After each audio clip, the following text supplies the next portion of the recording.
بسم اللہ الرحمن الرحیم۔ السلام علیکم ورحمۃ اللہ۔ دوستو، ہر انسان آزادی چاہتا ہے، لیکن کیا آزادی صرف اپنی مرضی کا نام ہے؟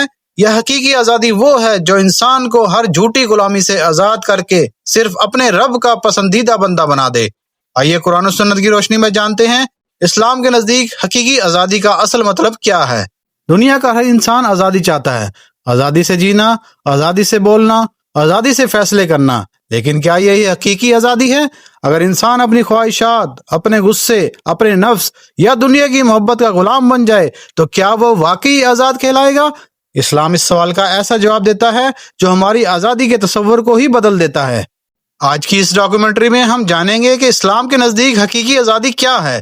کیا آزادی کا مطلب ہر وہ کام کرنا ہے جو دل چاہے، یا پھر اصل آزادی کسی اور چیز کا نام ہے؟ تو بڑھتے ہیں ویڈیو کی جانب، لیکن اس سے پہلے اگر آپ نے ہمارے چینل انفارمیٹس کو سبسکرائب نہیں کیا تو کر لیجئے اور بیل کے نوٹیفیکیشن کو بھی آن کر لیجئے تاکہ چینل گرو کرنے میں ہماری سپورٹ ہو سکے۔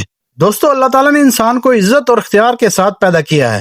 قرآن مجید میں ارشاد ہوتا ہے، اور بے شک ہم نے آدم کی اولاد کو عزت بخشی۔ عزت اس بات کی علامت ہے کہ انسان کسی دوسرے انسان کا غلام بننے کے لیے پیدا نہیں کیا گیا، بلکہ صرف اپنے رب کی بندگی کے لیے پیدا کیا گیا ہے۔ قرآن مجید میں اللہ تعالیٰ فرماتے ہیں، میں نے جنات اور انسانوں کو صرف اپنی عبادت کے لیے پیدا کیا ہے۔ یہاں ایک اہم سوال پیدا ہوتا ہے، اگر عبادت کرنی ہے تو پھر آزادی کہاں گئی؟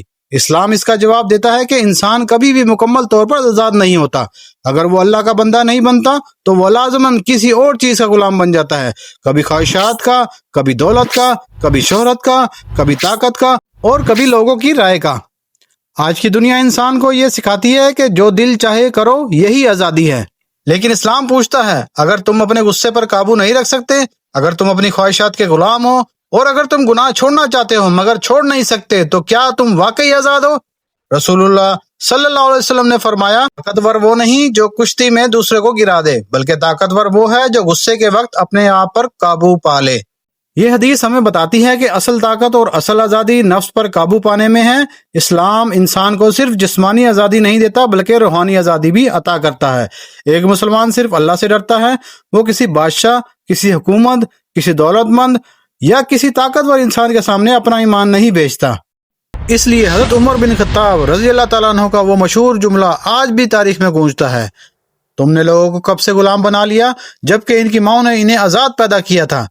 اسلام نے 1400 سال پہلے انسان کی عزت اور آزادی کا اعلان کر دیا تھا جب دنیا کے بڑے حصے غلامی کے اندھیروں میں ڈوبے ہوئے تھے۔ لیکن ایک اور حقیقت یہ بھی ہے کہ بعض لوگ سمجھتے ہیں کہ آزادی کا مطلب یہ ہے کہ انسان کسی قانون کو نہ مانے، کسی حد کو قبول نہ کرے اور جو چاہے کرتا پھرے۔ لیکن ذرا غور کیجئے، اگر ہر شخص اپنی مرضی کرنے لگے تو انصاف کہاں رہے گا؟ امن کیسے قائم ہوگا؟ کمزور کی حفاظت کون کرے گا؟ اس لیے اسلام آزادی کے ساتھ ذمہ داری بھی سکھاتا ہے۔ قرآن مجید فرماتا ہے، اور نیکی اور تقوی کے کاموں میں ایک دوسرے کی مدد کرو، اور گناہ اور زیادتی کے کاموں میں ایک دوسرے کی مدد نہ کرو۔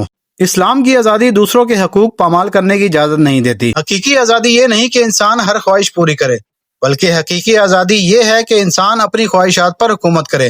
حقیقی آزادی یہ ہے کہ انسان جھوٹ بولنے پر مجبور نہ ہو، حرام کمائی کے سامنے نہ جھکے، ظلم کے آگے سر نہ جھکائے، اور صرف اللہ کی رضا کو اپنی زندگی کا مقصد بنا لے۔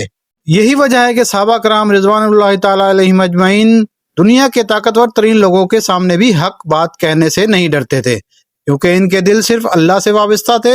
جو شخص صرف اللہ سے ڈرتا ہے، دنیا کی کوئی طاقت اسے غلام نہیں بنا سکتی۔ اگر آج ہم اپنے دل کا جائزہ لیں تو خود سے ایک سوال ضرور پوچھیں، کیا میں واقعی آزاد ہوں، یا میں موبائل، سوشل میڈیا، شہوت، دولت، خواہشات یا لوگوں کی تعریف کا غلام بن چکا ہوں؟ اسلام ہمیں دعوت دیتا ہے کہ ہر ایسی زنجیر کو توڑ دیں جو ہمیں اللہ سے دور کرتی ہے، کیونکہ اصل آزادی وہی ہے جو انسان کو اپنے رب کے قریب لے آئے۔ دوستو، حقیقی آزادی صرف سرحدوں کی آزادی نہیں، صرف جسموں کی آزادی نہیں، بلکہ دل، روح اور کردار کی آزادی ہے۔ جب انسان صرف اللہ کا بندہ بن جاتا ہے تو وہ دنیا کی ہر جھوٹی غلامی سے آزاد ہو جاتا ہے۔ اللہ تعالیٰ ہمیں اپنی خواہشات پر قابو پانے، صرف اس کی بندگی کرنے اور حقیقی آزادی کی نعمت حاصل کرنے کی توفیق عطا فرمائے۔ آمین یا رب العالمین۔